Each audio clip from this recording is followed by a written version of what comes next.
Now in this video we will see how to prepare chemistry.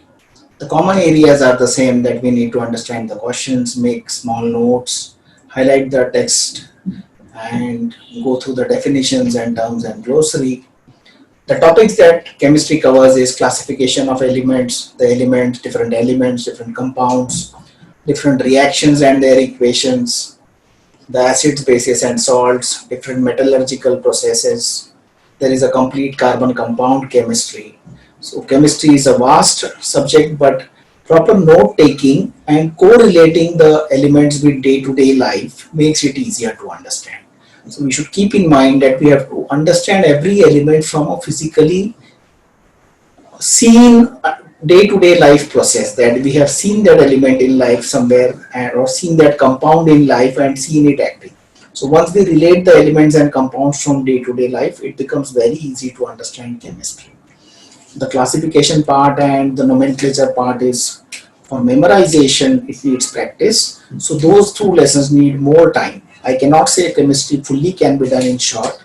The classification, memorization and tabulation थोड़ा सा उसको time लगता है, but overall we need to do the chemistry with somewhat more time as compared to physics and biology. That's my personal opinion. It may differ from case to case, but more or less I feel personally that you should give somewhat more time as compared to other subjects, to chemistry particularly, because it involves lot of nomenclature and lot of different combinations, and also the number of chemicals and compounds covered is very large as compared to terms and glossary of other subjects.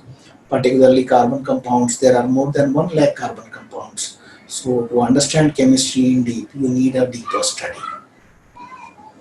Let us see some topics of chemistry to understand better.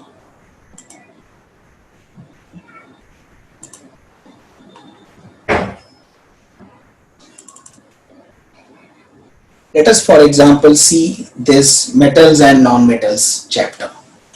Now, in this chapter, the physical properties of metals are given. We can relate physical properties of metal to our day-to-day life. We can look at metals and identify. Similarly, you are given chemical properties of metals. So to understand the chemical properties of metals, you should understand the small simple experiments which give you the chemical properties. Non-metals are also discussed, so we should understand the physical and chemical properties of non-metals from day-to-day life. Simple experiments are given. Properly doing the experiments in lab helps to remember and memorize for a long term. These boxes are important. So textbook is very properly structured. Whatever the topics are given, the headlines are given, those become our key question areas.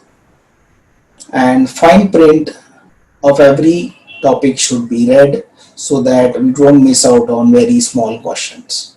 But more or less, it's very easy to get a distinction related score with very little hard work. So see different metals, their combinations are given. Then we come to the metallurgy part in this lesson, occurrence of metal, how the metals are extracted. You can visit a metal extraction site, you can see some ores for yourself to understand the metallurgical process. Understanding by practical application and visibility is much better. You can see some videos on YouTube or Google, for example. That gives a much better understanding. Thermate reaction, you can see some videos. Also the electrolytic refining of copper videos you can see. So this way, corrosion also you can understand in the light of day-to-day activities. Ashok Pillar you can visit. So just like this, by actual application of concepts, it becomes very easy to understand and study the topic in short time. See, we glance through the whole lesson in just 2 to 3 minutes, and the summary can be written in next 15 to 20 minutes. That's how we can summarize chemistry.